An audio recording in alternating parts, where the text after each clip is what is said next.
वक्त कभी यकसा नहीं रहता डियर जोन्स। कल तुम्हारा वक्त था और आज मेरा वक्त है। जब तुम्हारा वक्त था तो तुमने मेरे कत्ल का हुक्म सादर कर दिया था। उस वक्त तुमने नहीं सोचा था कि अगर वक्त पलट गया तो क्या होगा। जो कुछ मैंने तुम्हारे साथ किया तुम उसे दोहरा सकती हो, मगर ये तो सरासर ज्यादती है कि बिलाजवाब किसी पर जुल्म किया जाए।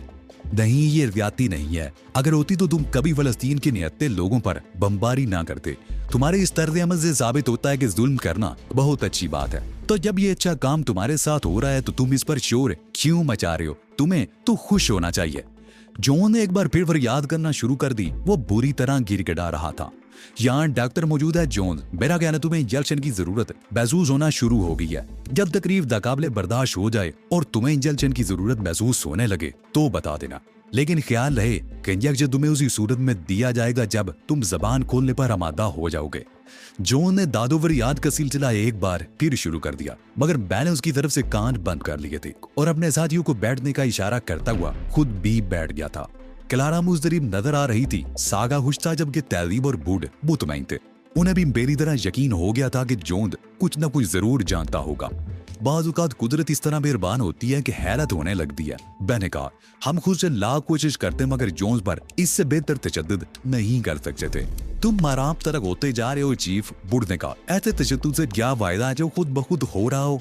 फायदा ये है कि अभी अपनी जबान खोलने पर मजबूर हो जाएगा। तहजीब ने कहा, तुम किस किस्म के फायदे की तवक्को कर रहे हो? कोई चीज खुद ब खुद हासिल हो जाए तो मजा नहीं आता। हाथ में हिलाकर कुछ हासिल करने का लुत्फी कुछ और होता है।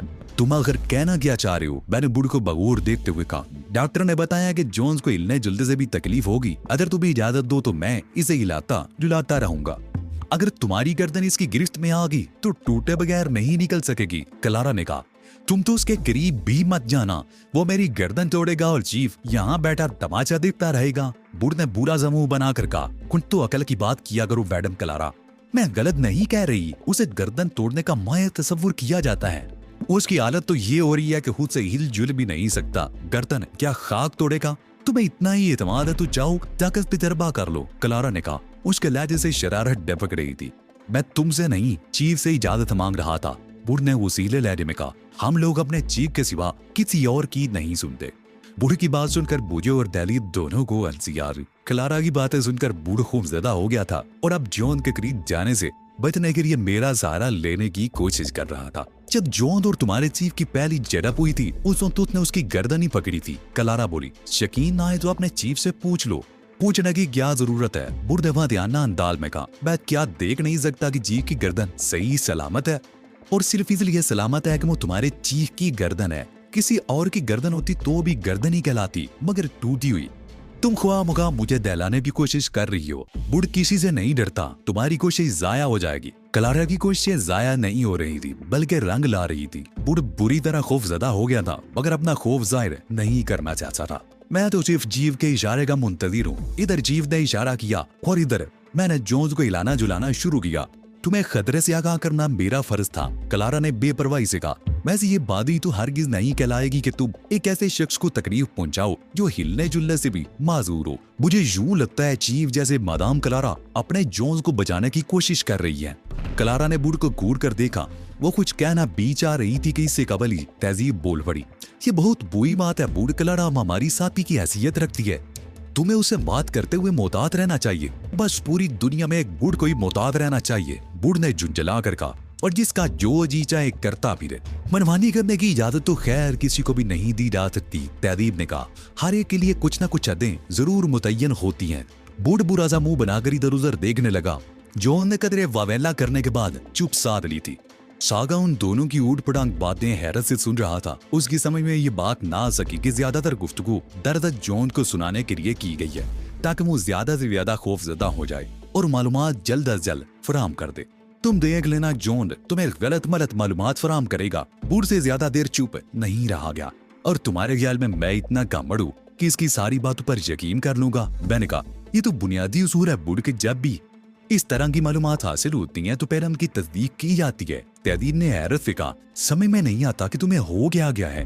मुस्तकिल बेवकूफाना बातें कर रहे हो। दरअसल इसे इंतजार नहीं हो रहा। मैंने कहा, यह चाहता है कि हर काम जल्द जल्द हो जाए वरना बूढ़ बहुत ज़हीन है। बस चीफ रहने तो पहले दिल जलाते हो फिर डील करते हो। तुम लोगों ने बूढ़ी की बहुत तौहीन की है। अगर तुम चाहते गया हो, मैंने उसे जयकारा किया तुम्हें जोन्स पर तशद्दुद करने की इजाजत दे ली जाए। मेरे मुंह से ये अल्फाज सुनकर बूढ़ के होश उठ गए। वो बुखलाए हुए अंदाज में बोला, मुझे क्या पड़ी है कि जबरदस्ती तुम्हारी मर्जी के खिलाफ कुछ करूं। वो क्लारा की बातें सुनकर को विदा हो गया था और जॉन के करीब नहीं जाना चाहता था। मुबादा की वो आखिर वक्त में बूढ़ पर कोई वार कर गुजरे। आखिर तुम मेरे चहीते माता है तो तुम्हारी खुशी की खातिर मैं अपने उसूलों से रूगर्दानी भी कर सकता हूँ। मैंने बड़े प्यार से कहा, मेरी खुशियों का ख्याल करने के लिए बस यही एक मामला रह गया है। बूढ़ ने बिना कर कहा, अब इससे कुछ मत कहना अली। तहवीब ने तेजी से कहा, ये बदमाशी की गुफ्तगू शुरू करने वाला है। तुम लोग किस किस्म की बातें कर रहे हो? सागा ने बेबसी से कहा, मेरी समझ में कुछ नहीं आ रहा। ये तसव्वुफ के मामलात हैं सादा, हर एक की समझ में आसानी से नहीं आते। किस चीज का मामलात हैं? सागा ने कहा। उसका मुंह हैरत से खुल गया। वो कतई नहीं समझ सका था कि तसव्वुफ क्या चीज होती है। मेरा मतलब है ये हमारे आपस के मामलात हैं। हमारे साथ रहोगे तो रफ्ता रफ्ता सब कुछ समझ में आने लगेगा। सागा भी समझ में कुछ भी नहीं आया। उसने कुछ कहना चाहा मगर उसकी तवज्जो जोन्स की तरफ मबजूर हो गई, जिसके अलग से कराएं खारिज होना शुरू हो गई थी। रीढ़ की हड्डी का दर्द उसकी बर्दाश्त से बाहर हो गया था। इस बार उसकी तकलीफ में बड़ी तेजी से इजाफा हुआ। उसके साथ ही मुश्किल ये थी कि वो तड़प भी नहीं सकता था। हिलने जुलने से मदरूब जगह पर तेज से उठना शुरू हो जाती और दर्द में कमी होने की बजाय इजाफा हो जाता था। थोड़ी देर के अंदर अंदर जॉन पसीने में शराबूर हो गया। उसके चेहरे के नकूश तकलीफ की शिद्दत से बिगड़ गए थे। वो पसीना दारों की सूरत में बह रहा था। मैंने डॉक्टर को इंजेक्शन तैयार करने का इशारा किया और जब वो इंजेक्शन तैयार कर चुका तो हाथ में सुरेंज लेकर जोन्स के करीब पहुंच गया। ये तुम्हारे दर्द का मदावा है जोन्स, मैंने सुरेंज उसकी आंखों के सामने निजाते हुए कहा। जब जबान खोलने का इरादा करो तो बता देना, तुम्हें इंजेक्शन लगा दिया जाएगा।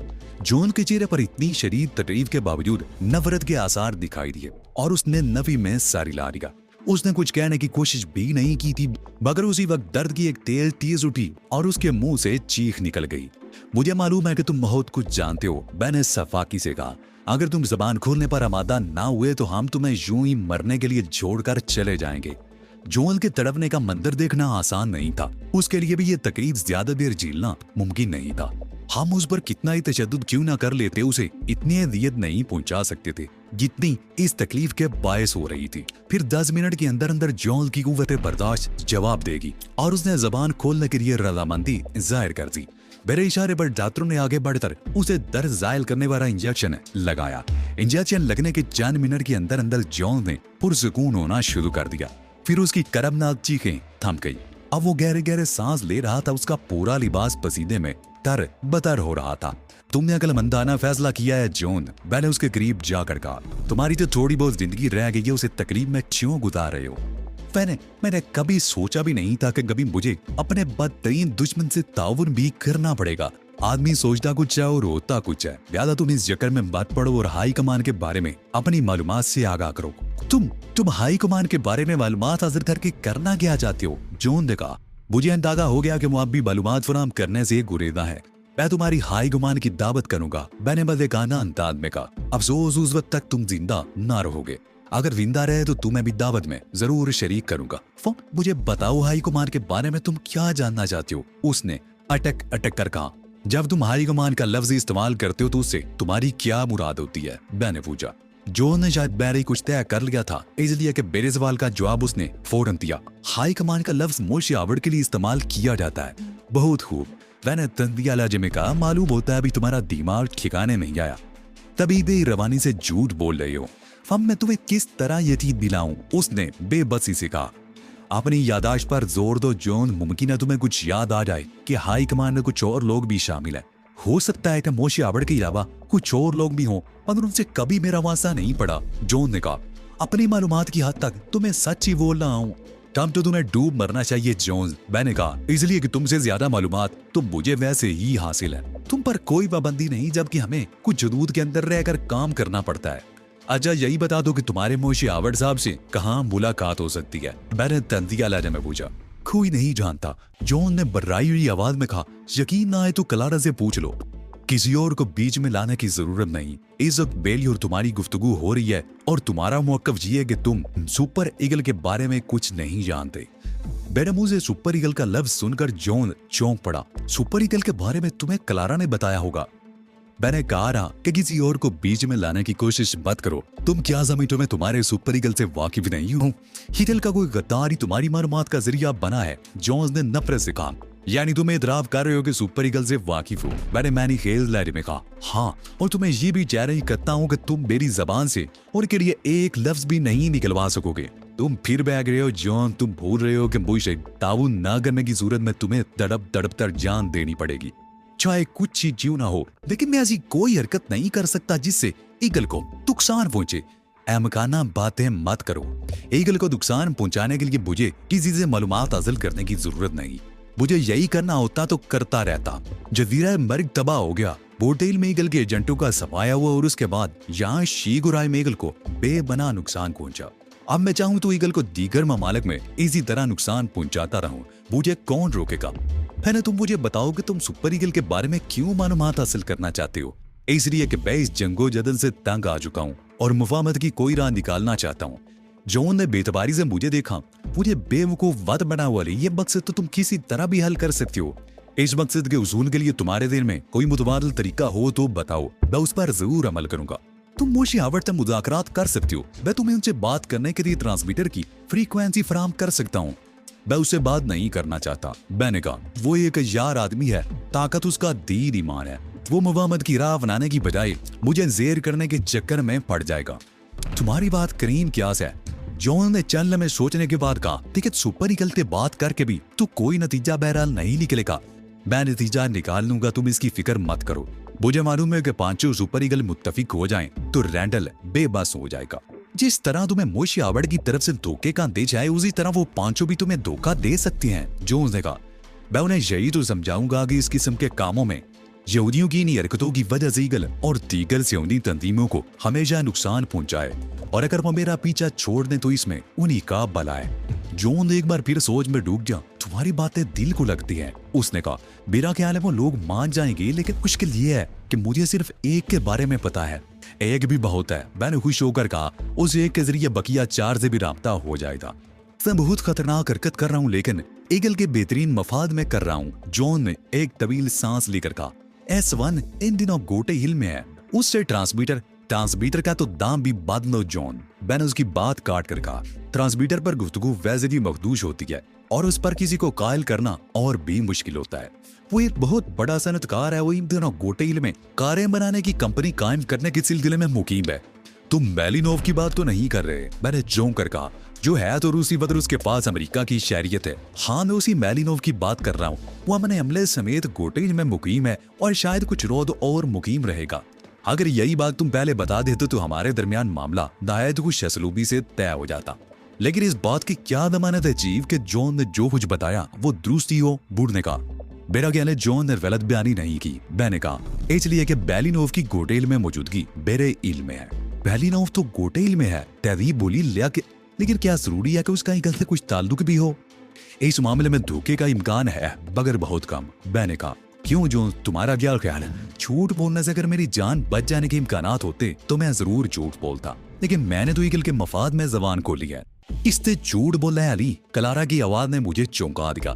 बेलिनोव का ईगल से कतन कोई ताल्लुक नहीं है। ये कैसे मुमकिन है? मैंने तेजी से कहा, मुझे मालूम है कि S1 रूसी है। तुमने भी यही बताया था। उसका शुमार दुनिया के मुमताज सनतकारों में होता है। जोन को मालूम नहीं था कि मैं सब कुछ जानता हूँ। फिर इत्तफाकन इसके मुंह से भी ये निकल गया कि बेलिनोव S1 है।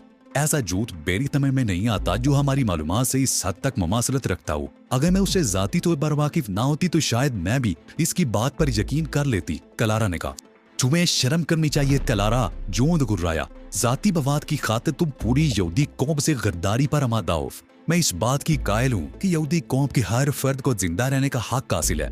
वो वक्त भूल गए जब तुमने मुझ पर शुआई पिस्तौल से हमला किया था। मैं तो अली की ममनूने एहसान हो कि इसने पिस्तौल को नाकारा कर दिया था, वरना तुमने मेरी जान लेने में कौन सी कसर छोड़ी थी? मैं जो कुछ कर रही हूँ इसकी खुद जिम्मेदार हूँ। तुम्हें मेरे मामलात में मुदाखलत करने का कोई हक नहीं है। मैंने कहा था ना, इसके बयान पर आंख बंद करके यकीन कर लेना हमाकत होगी। बूढ़ चैका, कहीं ना कहीं कोई गड़बड़ जरूर है। मैं बुड़बुड़ाया, इसलिए कि क्लारा हमसे झूठ नहीं बोल सकती और मैं जोन्स की बात को भी झूठ करार नहीं दे सकता। क्लारा पागल हो गई है अली, जॉन ने बर्राई हुई आवाज में कहा। मुझे नहीं मालूम इसके ज़हन में क्या है, लेकिन मेरा कह रही है मुझे तुम्हारे हाथों बदीन नुकसान पहुंचाने के दर पे है, इसलिए इसने जानबूझकर मुझ पर दरोग गोई का इल्जाम आयद किया है ताकि तुम मुश्तइल होकर मुझे फौरन ही मौत के घाट उतार दो। मौत तो वैसे भी तुम्हारा मुकद्दर बन चुकी है। बूढ़ ने टंद किया। ये बात पहले ही तय हो गई थी कि अगर तुमने हमसे तावुर किया तो तुम्हें अजियत दिए बगैर मार दिया जाएगा, वरना अजीतें देकर हलाक किया जाएगा।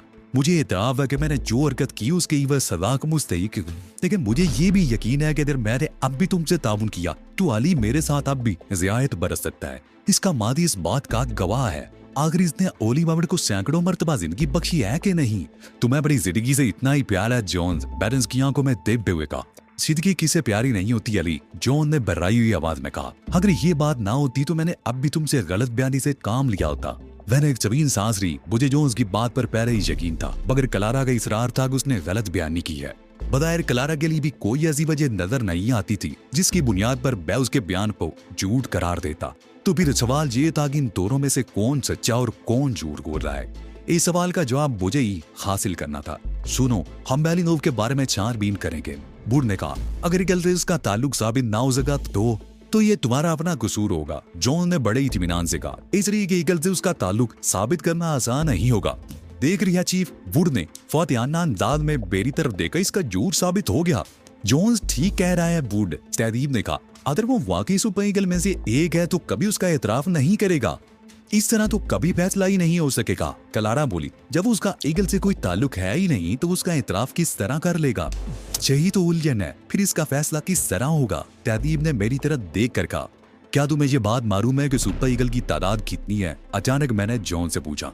उनकी तादाद कोई डकी चुपी नहीं है, जॉन ने कहा। सब जानते हैं कि उनकी तादाद 5 है, लेकिन हम इस बात से लाइल्म है कि वो 5 अपराध हैं कौन। गोया तुम ये कहना चाहते हो कि उन 5 में से तुम एक से ही वाकिफ हो, बूढ़ ने इस्तेहज़ाइया अंदाज में कहा। और वो बकौल तुम्हारे S1 है। वो इसे तंदिया लाने में गुफ्तगू मत करो, जॉन कर रहा। ये हकीकत है कि बेलिनोव के सिवा मैं किसी और को जानता तक नहीं। किस कदर बज़का खेज बात है चीफ, हमें गलत राह पर डालने के लिए ये शख्स हाई कमान के एक आदमी से वाकिफ है। बात तो वाकई शुबे में डालने वाली है जॉन्स। अगर बेलिनोव की शख्सियत तुम पर किस तरह आश्कारा हुई? एक मजबूरी के तहत हंगामी तौर पर यह कदम उठाया गया था, जॉन ने एक तवील सांस लेकर कहा। गोटेल व्हीकल की तबाही के बाद वहां हमारा अमल दखल बिल्कुल ही खत्म हो गया था। मोशियावट के ख्याल में उस वक्त वहां ईगल की शाख का फौरी तौर पर असर नो क्याम बेहद जरूरी था, और चूंकि ये ताव हंगामी तौर पर किया जाना था, इसलिए मिस्टर मैरिनोव को इस बात पर तैयार किया गया कि वो गोटेल में मोटर शादी की सनत के क्याम के साथ साथ इस बात का बंदोबस्त भी करें जो साड़ में ईगल के सरगर्म लोग वहां अपने कदम जमा सकें। यही वजह थी कि फौरी और मुस्तकिल ताउन के लिए मुझे मिस्टर मैरिनोव की हकीकत से आगाह किया गया। ईगल की शाख तो वहां बाद में भी कायम की जा सकती थी। ऐसी कौन सी मुसीबत आ रही थी जिसकी खातर ईगल के असूलों तक से रोगर्दानी कर दी गई? बूढ़ ने कहा। वो जोन्स को गलत साबित करने पर तुला हुआ था। मोशे हावर्ड अली यार खान पर अरसा याद तंग कर देने के दर पे हैं। उनके ख्याल में गोटेल जिसे अली यार खान ने अपना हेडक्वार्टर बना रखा है, अगर वहां से जनरल टेरेस की हुकूमत खत्म कर दी जाए तो अली का मुकाबला करना आसान हो जाएगा। इस वक्त अगर अली को किसी महाज पर पिस्पाई का सामना करना भी पड़ता है तो वो गोटेल जाकर असर नो हमसे मुकाबले की तैयारी कर लेता है। इसलिए वो इस मामले में इस कदर जल्दी कर रहे हैं। जवाज गढ़ने के तो तुम माहिर हो, बुर्द ने तंदिया लेने में कहा। लेकिन तुम ये भूल गए कि अगर यही बात होती तो जब चीफ तुम्हारे काबू में आ गए तो इन्हें यूं ना छोड़ दिया जाता। मुझे नहीं मालूम उस हुक्म में क्या मसले थी, लेकिन अब मैं समझ सकता हूँ भी ये हुक्म क्यों दिया गया था। जॉन देखा। मैंने हाई कमान के हुक्म से सताबी करते हुए अली की जान लेने की जो कोशिश की थी वो जिस तरह नाकाम हुई उससे मुझे ये नतीजा गज़ करने में मदद मिली। हाई कमान हमारी सलाहियतों से बखूबी वाकिफ है। उन्हें अंदाजा हो गया होगा कि अली पर काबू पाना फिल वक्त मुमकिन नहीं है। उन्होंने अली पर हाथ डालने का फैसला किसी मुनाजिम मौके तक के लिए मुअख्खर कर दिया होगा। बिरान दादा है कि वो अली को इस धोखे में डालना चाह रहे थे कि उसे अब ईगल की तरफ से जान का खतरा नहीं है। तुम्हारी हर बात मुदल्लल और मुंतकी है, तहदीब ने कहा। ताम इस बात का इम्कान है कि इसमें से कुछ बातें मन गड़क भी हों। फिर इस दिली ख्वाहिश है कि ईगल और आप लोगों के दरमियान कोई ऐसा लाएमल तय पा जाए जिसके बाद हम आपस में मुतसादम ना हों। तुम्हारी दिली ख्वाहिश जरूर पूरी कर दी जाएगी जोंद, मैंने कहा, लेकिन पहले ये तो तय हो जाए कि तुम्हारी फराहम करदा मालूमात गलत तो नहीं है। अगर मुझे लॉन्ग रेंज ट्रांसमीटर फराहम कर सको तो मिस्टर बेलिनोव का ईगल से ताल्लुक साबित करना मेरे लिए बहुत आसान हो जाएगा, जोन ने कहा। क्या तुम्हें इस बात की इजाजत है कि अपनी मर्जी से बैरी दोस्त से राब्ता कायम कर सको? मैंने पूछा। नहीं, बल्कि मुझ पर पाबंदी आयद की गई है कि किसी भी सूरत में उन्हें खुद से कॉल ना करूं।